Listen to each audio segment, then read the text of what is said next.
Bonjour à toutes et à tous. Nous sommes infiniment Good heureux de morning, vous retrouver pour everyone. We are very happy cette to seconde meet you journée again for the du temps de second clôture de la chaire highlight of the d'excellence Normandy Normandie pour Chair la for paix. C'est un Peace. immense It is plaisir with que de great pouvoir accueillir tous pleasure nos collègues to share et the work partager les travaux that qui ont was été done faits par les uns by et par les autres everyone pendant during 4 these années. 4 years.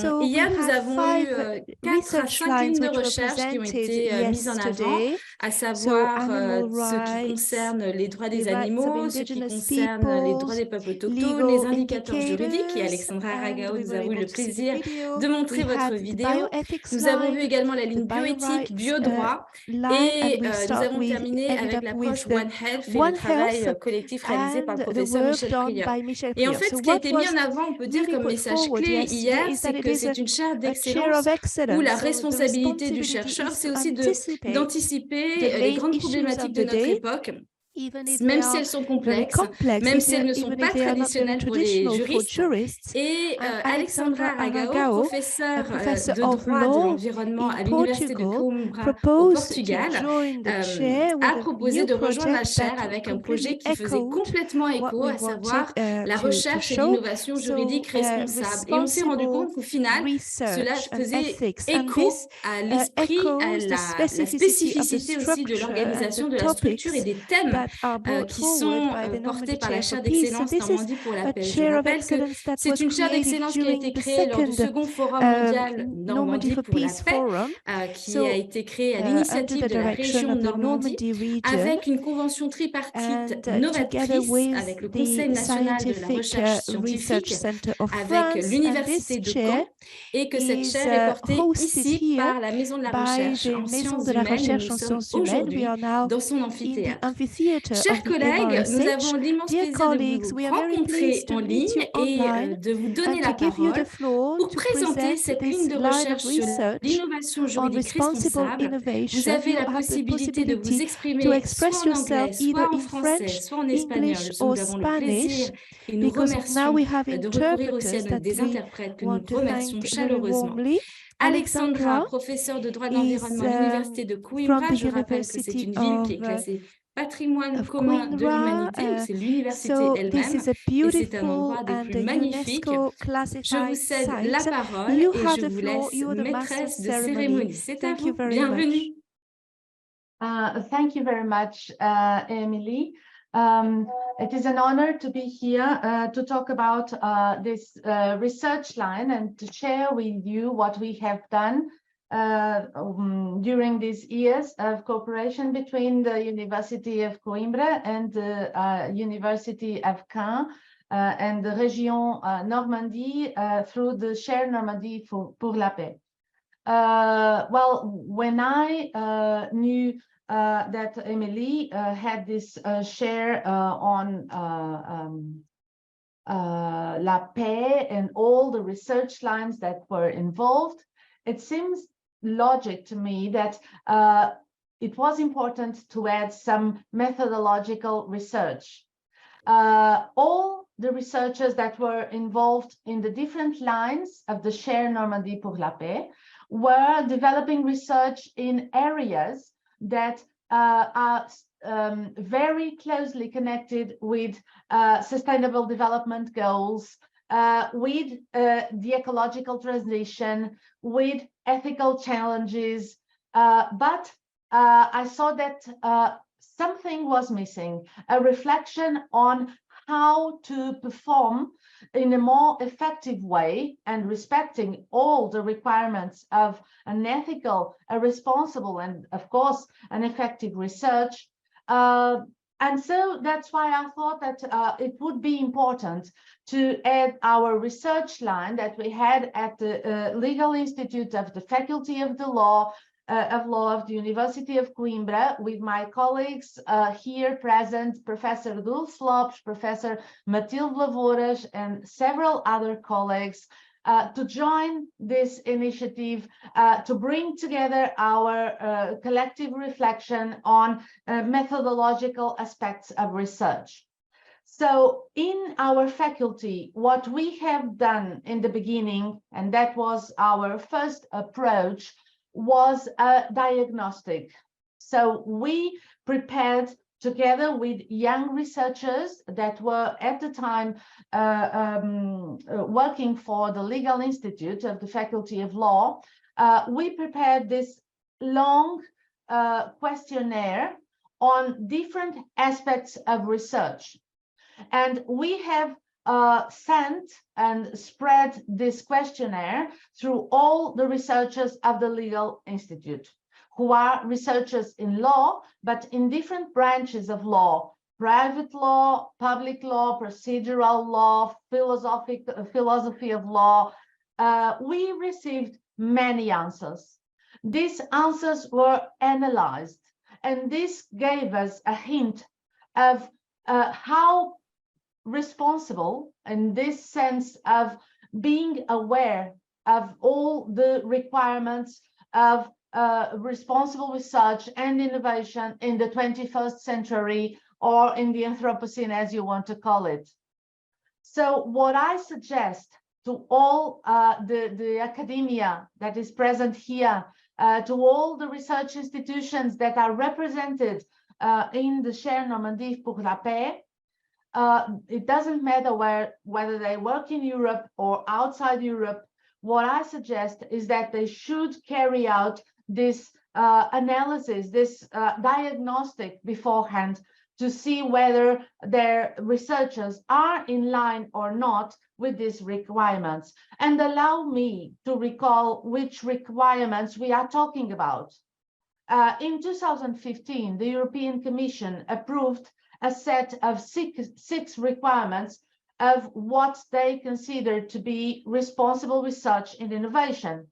It was some requirements on governance, so it has to do with the management of the teams, on education, so passing on the information and empowering the participants in the research, all the different stakeholders. It has to do with ethics. And here at the Chaire Normandy pour la Paix, we have the ethics research line, ethics for jurists, as is carried out by Jochen Sonle. Then the other criteria was open access. Of course, everything that is produced should be open access for all the researchers and for all the society to have access to the developments that are achieved in the academia. It had to do with gender, and here we are only feminine, but of course the teams were mixed. So it has to do with the balance between the teams. It has to do with engagement. So how can we involve the society and the different stakeholders? And this was very clearly stated in our other research line on legal indicators on effectivity of environmental law, that we have cooperated with Professor Michel Prieur, who presented this research line yesterday, the Indigène research line, in which we had the honor and the pleasure to participate and to contribute to. So these different six requirements that were publicly presented by the European Commission had been developed for different areas of science, for life science, for natural science, for exact sciences, for engineering, but not for law. And it is important to be aware that law can also function as a lever for the sustainability transitions that are desired and that we all must contribute to. And so our reflection, and this was our second step, our reflection was on how to incorporate these requirements, which are ethical requirements and transformation requirements. And the examples that we will hear exposed by Professor Dulce Lopes and Matilde Voras are examples of projects, research projects, that contributed strongly to this passing on of the information, of the results of the research to the society in sectors that are very sensitive for sustainability transitions. So you will hear about that in a while. For now, let me just explain briefly, instead of my colleague Grace Gervasio, who couldn't manage to get in. She's having difficulties with her internet. A congress that we organized in Coimbra at the Legal Institute of the Faculty of Law of the University of Coimbra, together with this Brazilian institute, the IDP, and together with the Chaire Normandy pour la Paix, precisely on responsible innovation. Innovation is one of the aspects, of the two aspects of responsible research and innovation. So responsible means that it has to be in line with all these 6 requirements. But what we are used to do is researching, so or finding out how the legal institutions are working, how they could work better, and contribute for this with legal suggestions, with our legal contribution. It's the doctrinal development. That's what we are all used to do. We are not so much used to reflecting in terms of innovation.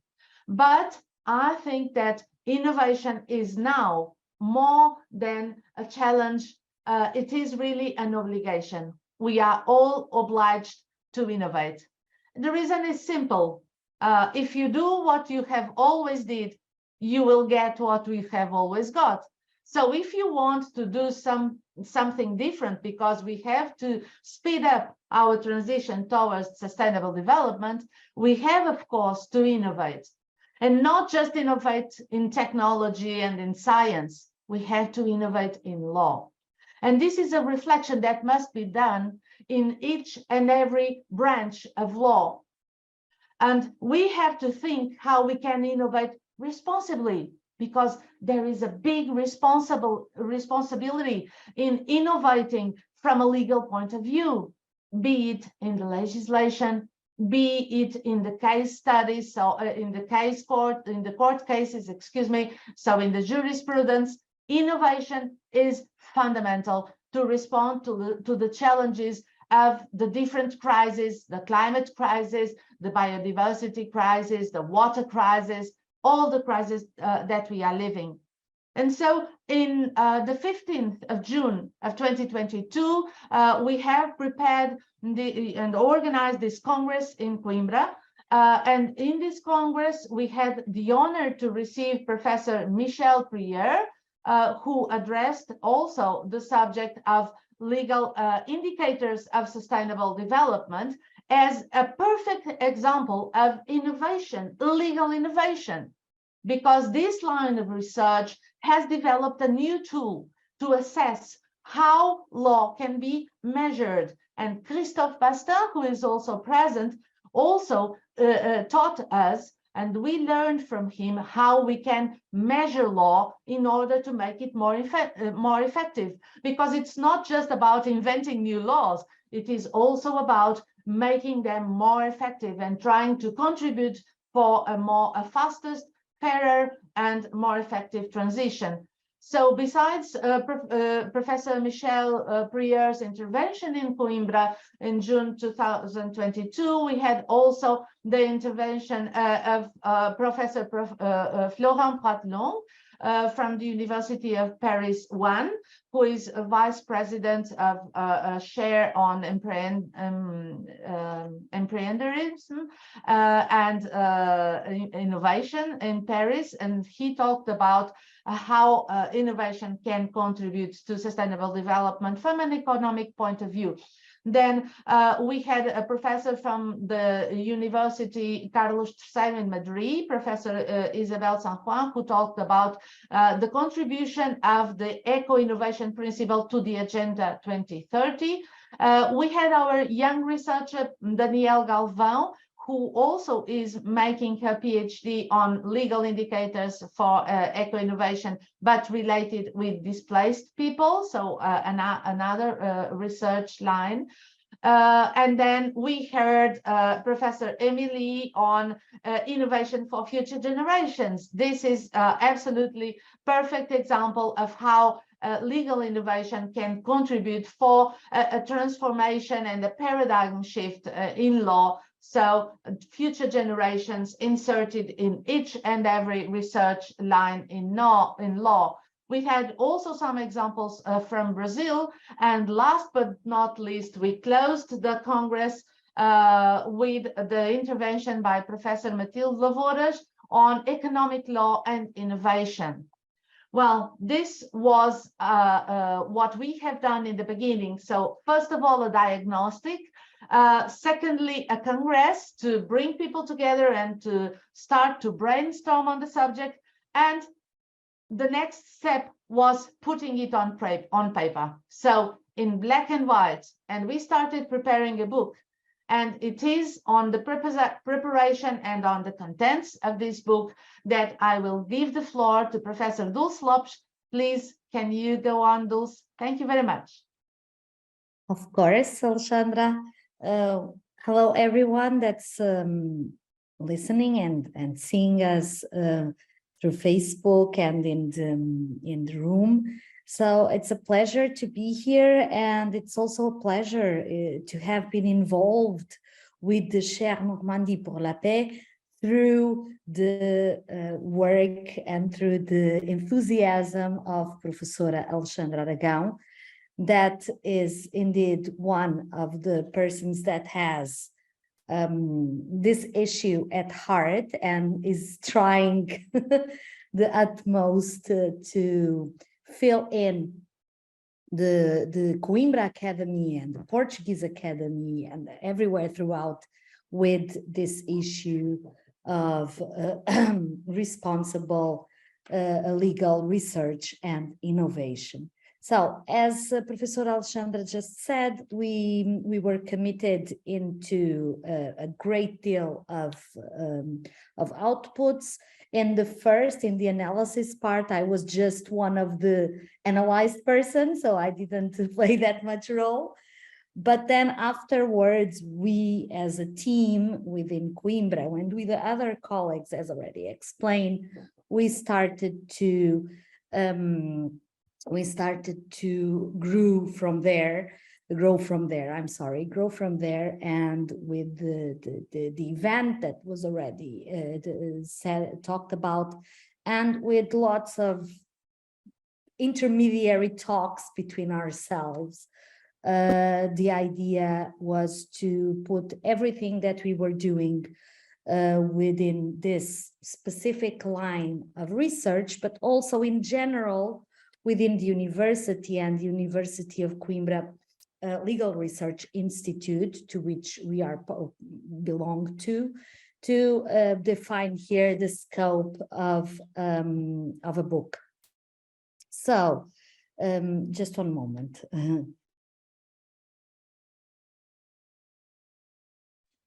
Sorry, I had to say something. So the question here is how to engage that many people. This was the responsibility that Alexandra took into her back. And we have a wide range of contributors, not only from Coimbra, but also from other universities, PhD students. So it's really I think from my perspective, I'm not the editor here, but a well-drafted book, as you will see shortly. So how is it defined? What are the main basics of this book on responsibility of legal research and innovation, an output that is not the end, but really the beginning of dealing with these things within this framework?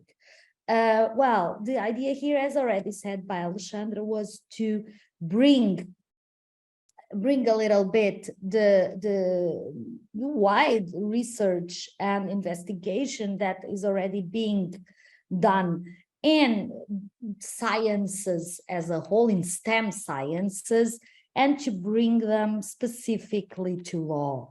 We know that we are dealing with transitional period, an intricate period full of societal challenges, and they require intense interactions between science producers and a variety of stakeholders, and academia cannot be set outside this framework, and indeed is an essential part of it, because If we're talking about sustainable development transitions, academia plays a huge role in developing methods, products, in inspiring companies, in changing attitudes. So this is something that is common in science. Legal science has been always seen as a traditional kind of science, more linked to the maintaining the status quo. And this is something that we have to deal every day with as lawyers. We are maintaining status quo, so we don't like transitions. We are conservative. That is how we are put in most of the, in terms of how we are depicted. But this is all but true, at least nowadays. Indeed, the permeating legal science with the demands of this investigation, research responsibility is something that is being done, because it is all the more relevant and widespread that law must play, mostly in times like this, that we already explained, transitional periods with all these big demands.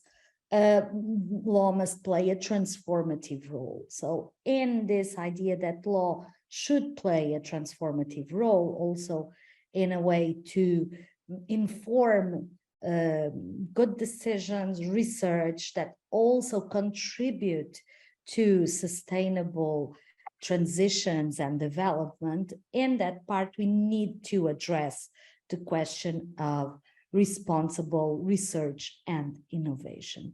This was the backdrop of the book. Naturally, was to think of this issue specifically devoted to law, which is something that is quite important but also quite demanding. And so it led us as contributors, and Alexandra mostly as the organizer, to think here about meta research. So if we talk about responsible research and innovation, how do we go there? No? What kind of research do we, what are our questions? What is our method? What do we do so that we can effectively introduce this idea of responsible research and innovation into it? So the idea is simple at first. Responsible research and innovation is doing science with and for society. So through individual or collective research oriented towards the sustainable development goals. This is what we try to do. So we need to address societal issues. So it's important that also legal science is done within this involvement that is inclusive, diverse, that reflects and anticipates on problems, that is open, transparent, responsive, and adaptive. So all of this is included, but we needed to work on this on the legal perspective. And we needed to think of how law can adjust to these several elements. And what mainly Professor Alexandra arrived to was a formula that you will see, the formula of responsible legal research and innovation, that brings together all the elements that I would say make a good jurist, which is legal knowledge, legal intelligence, and legal wisdom, which is something rather different.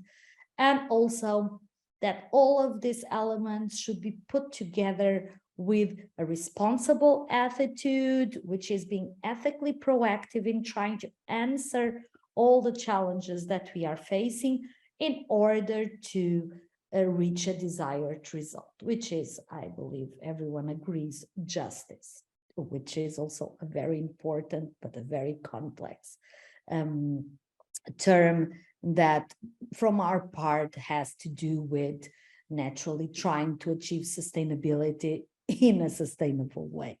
So this is the backdrop of the book. So the idea was to think about how responsible innovation and research can permeate law and legal research, and also do it from several points of view.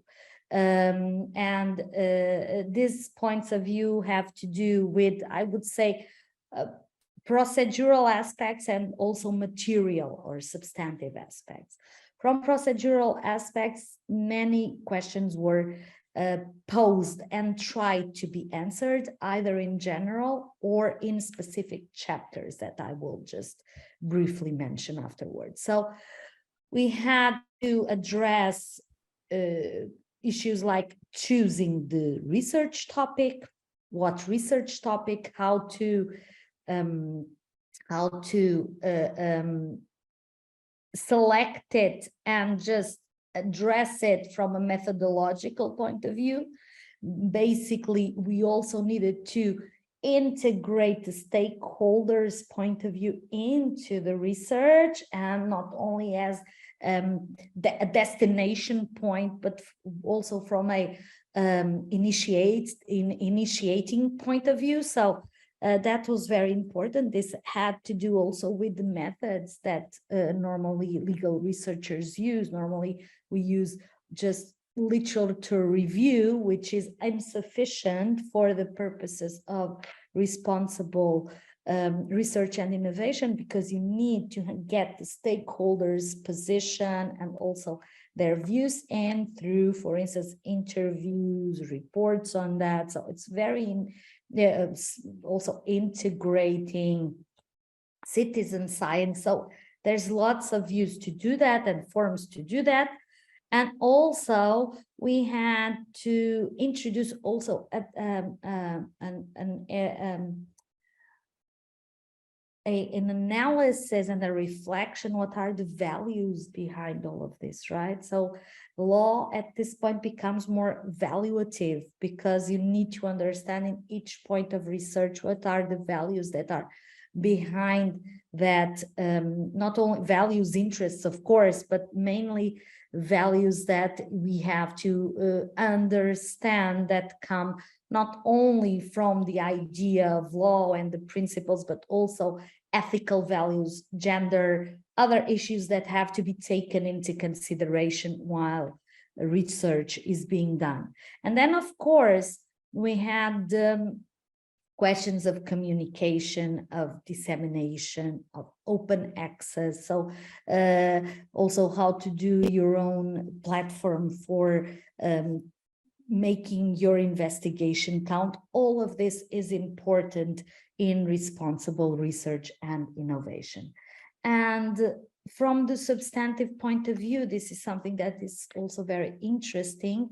It's the idea to understand where is innovation directed. It can be directed to many areas of law. You choose a topic that is more general, that is more specific, but at that point, you also need to know, where are you introducing innovation in research? Has it to do with the legal subject, as Alexandra puts it in her article, as to the legal framework, as to the legal object? So you have a series of, from law, you have a series of entry points where you can address research and innovation. So I'm almost getting to the end of my presentation, to leave the floor to Matilde, but I would just like to spice it up a little bit and just talk of some of the articles, or some just present some of the contributions that are in this book, so that you really have the interest of checking for it and looking for it online when it's available, which will be shortly. So in terms of the chapters, you have two parts: a general one and then one with case studies of responsible legal research and innovation. In the general part, you have this description of a history and methods. How was legal research done? Mainly through, as I've said before, structured interview, literature review, and how it is being more open to other methods. What are the challenges of someone who's doing research as another topic? How do you get into this? How do you do a research that is also sustainable for yourself and also contributes to sustainability? So that's important. And of course, the general aspects I've also mentioned, science communication for responsible legal research. It's not, if you can have the best research in the world, but if you do not make it heard and make it count, it's basically useless. So this is a really important part. Open access that we also deal with really plays a part here. So indeed, it's important to have your research open as wider as possible, but well communicated also. And then legal innovation, a chapter by Alexandra, which is really the backbone of the rest of the presentations. Contributions. And then you have lots of case studies. You have in many fields of law. You have case studies on administrative law, mainly in the digital world. You have urban planning law, how to plan for the future, for the transitions. Law has a big part here. And it's important that also the lawyers involved in this issue are aware of their responsibility of making it work in the real field. So mediation law chapter from my own, which has to do with mediation as a dispute resolution method. So trying to understand if this is a good topic, and it is, and to see how it may help also with this sustainable sustainability in all of these transitions. Finance law, Professora Matilde Lavoura, she's here, so she will talk about this in a while. Technology law, for instance, also, which is very important, for instance, in addressing issues now with the metaverse that is everywhere. So, and other contributions that you might well read in the fall upcoming, I would say, Alexandra, what would you say? Weeks, month, not months, let's see, but keep aware that it will come out very shortly, and it will be, I think, for what I've read, and I've read all the contributions, I had the pleasure of doing so, it will be really a very interesting and important point of development of this issue. Thank you very much. I give the floor, if Alexandra allows me, to Matilde Lavoura. So, Matilde. Thank you very much. Good morning, everyone. It is really a pleasure to be here with all of you in order to share the main conclusions of my investigation. I cannot start my exposition without a special salute to Professor Alexandra ARAGAO for challenging me in order to study and to talk about responsible legal research and innovation in financial law. Financial law issues can be included in law and economics, but they are not identical to political economic issues. This differentiation has a huge impact on research, on the problems, on the methods, and also on the achievements. As stated before by Professor Alexandra ARAGAO and by Professor Adulce, there are some common aspects that lead us to the main question. Are there several sustainabilities, such as financial sustainability, environmental sustainability, human sustainability, and so on? Or can we talk only about one sustainability? And for me, the answer is clear. It is only one sustainability that we are talking about, but there are very different aspects and very different issues that need to be studied. And because of that, it's very important that we, all the researchers, find a way to ensure responsible and ethical research on the multiple fields of law in order to accomplish a long-term sustainability. And research in financial law lies between two disciplines, of course, law and economics, and uses mechanisms and tools of both fields of investigation. And this is a huge challenge because it demands the combination of rhetorical and qualitative traditions of law and social sciences in order to reach methodological compromises. In those conciliations, there will be losses and gains, but it is unquestionable that this specific interdisciplinarity has produced already very useful and valuable results. On the tests, I hope that you can read it on a short period of time. It is emphasized the importance of the economic legal studies to ensure a sustainable development. Of course, that the fiscal sustainability and the fiscal sustainability only, it's very important, but the market sustainability, the environmental sustainability can have huge impacts on social and human development and also on the fiscal sustainability. Every day we heard on the news that fiscal sustainability is a very important issue. It's true, of course, but we cannot lead this to challenge our lives. Moreover, it's mandatory to break the boundaries between the academy, the public and private institution, emphasizing the contributions of each group in order to understand the problems and to reach a feasible and reasonable solutions. Following the European Union guidelines, we stated that it's very important to prioritize the sustainable economy growth by involving a multiple range of players, such as policymakers, education community, business and industry, civil society, and organizations and research community. The main purpose and also the main challenge of legal research and legal innovation on public financial law and public finances is positioned on the determination of the real effects resulting from the proposed legal measures in order to accomplish an inclusive, responsible, and societal aligned investigation. All of these fields are strongly affected by the phenomenon known as herd behavior. A reliable and transparent academic investigation can help to solve this problem by providing information that leads to the reduction of the asymmetric information and of the market failures and ensure better follow-ups from the public policies. It can also influence human behavior by providing information that leads to a consensus choices and actions from public and private entities in order to achieve sustainable finances. And this is very, very important on the environmental field.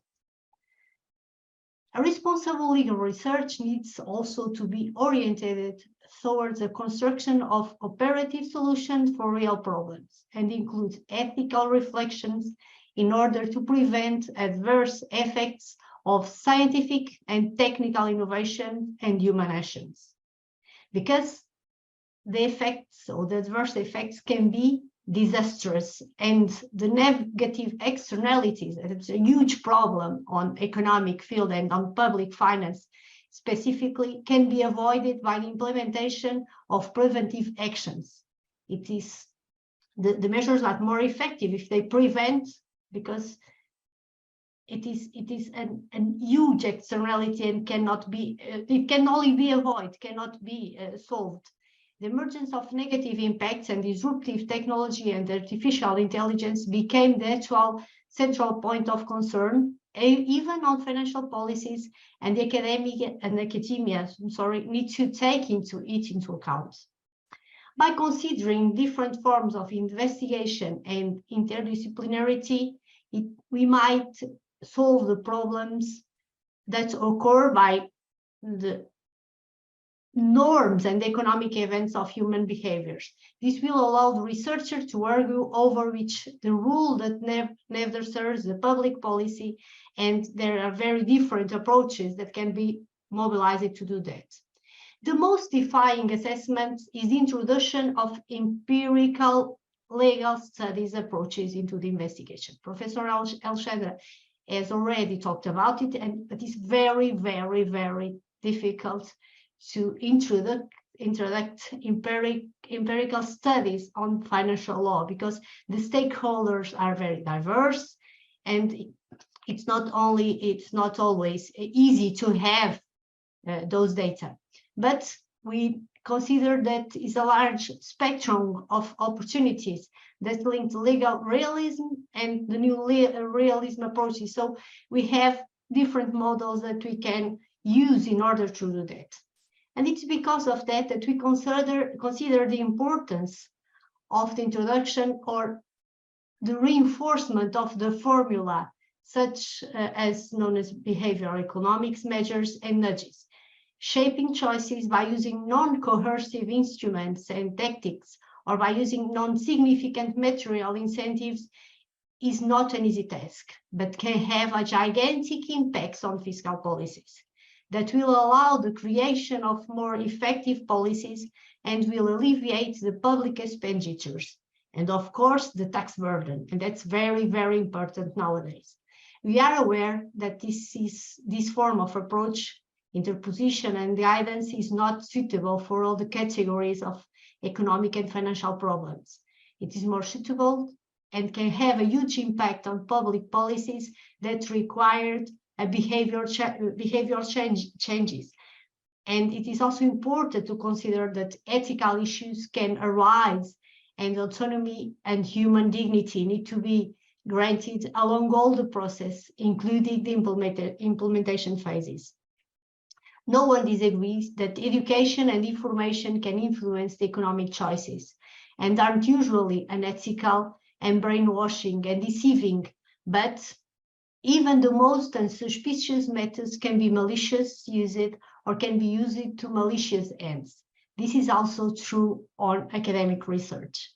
The neutrality requirement is constantly antagonized by the inevitability of embrace an innovative and diverse perspective of approach or reflexibility analysis.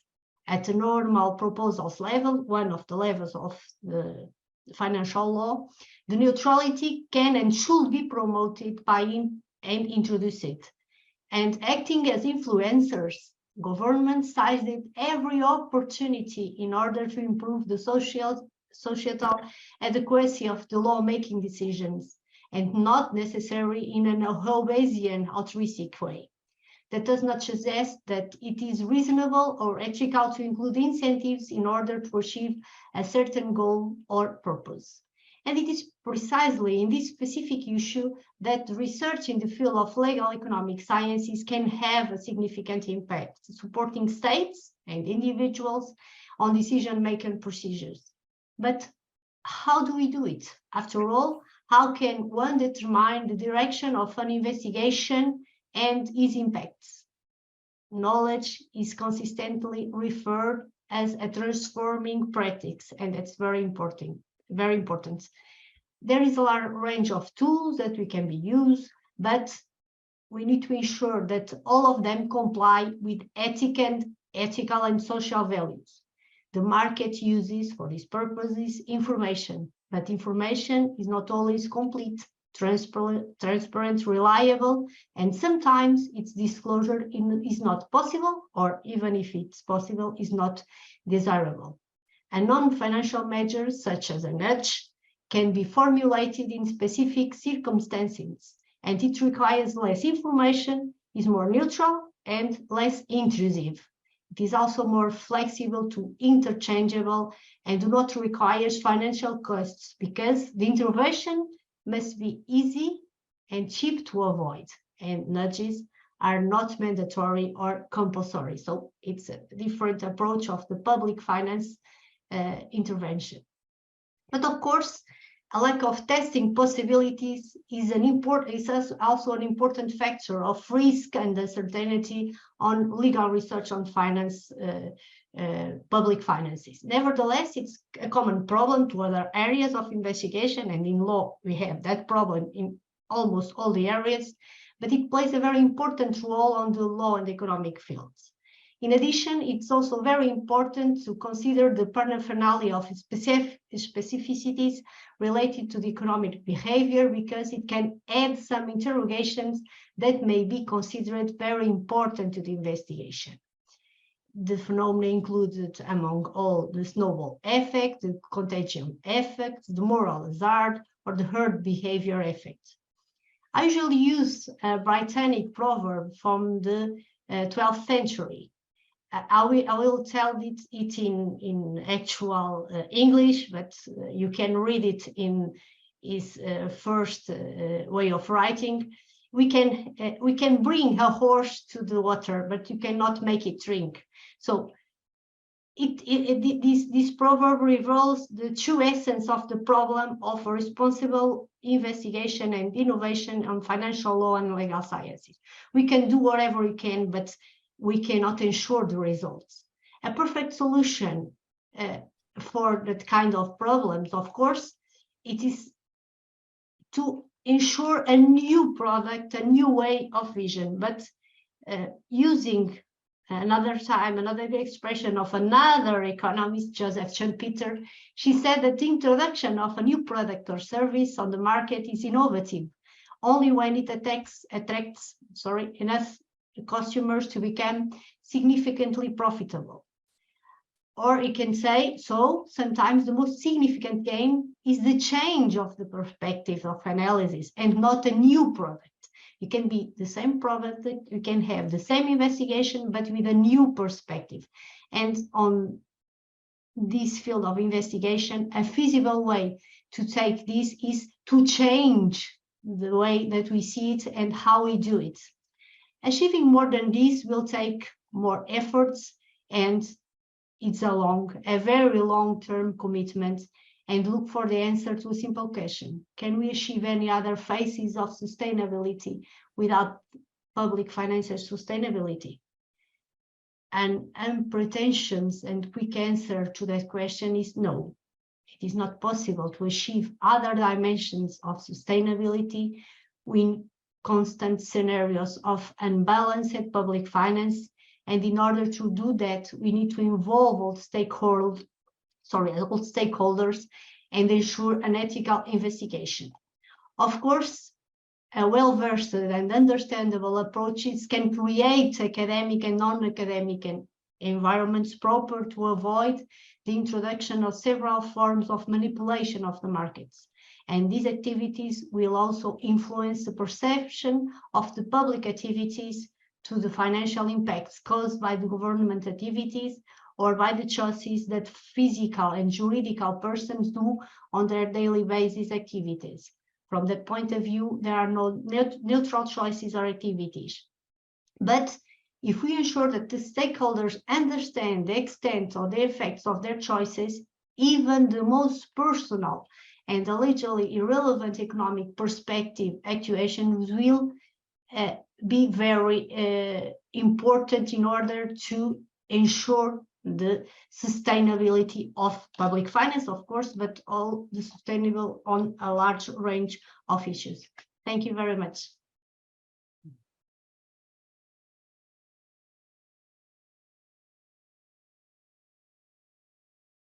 Thank you so much. Alexandra?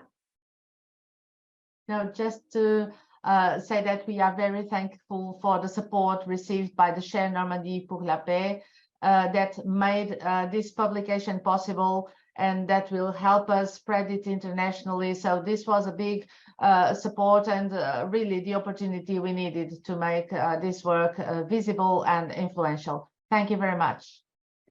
Thank you so much, Alexandra, Mati, Dulce. It's a great pleasure, I think, to show how, even if we have changed the way of working, you know, usually we were used to meet before working, and now we're working like a network online and just co-creating and creating synergies in order to provide and spread the word. So it's a great honor, a great pleasure. And Alexandra has been absolutely amazing. You know, she was yesterday already for the legal indicators session. She's there today for her own session. And tomorrow we will talk about the Normandy Chef of Peace Summer School. And she was again on board. So anyway, it's a tremendous pleasure. And I warmly thank you from the deep of my heart. And I think that the message that we are showing to the world is that a region can fund research of international quality, you know, just to spread the message of peace with the earth. So thank you so much for all your work. And I hope to see you soon. And we will send to you as soon as possible your book that will be published in the Normandy Chef for Peace collection at Mare Martin Edition next year, because, you know, there is a process, editorial process. It takes time, but next year, 2024, it will be in your offices. Thank you so much. Have a great day. Have a good Sunday and see you soon. Bye. Bye. Bye.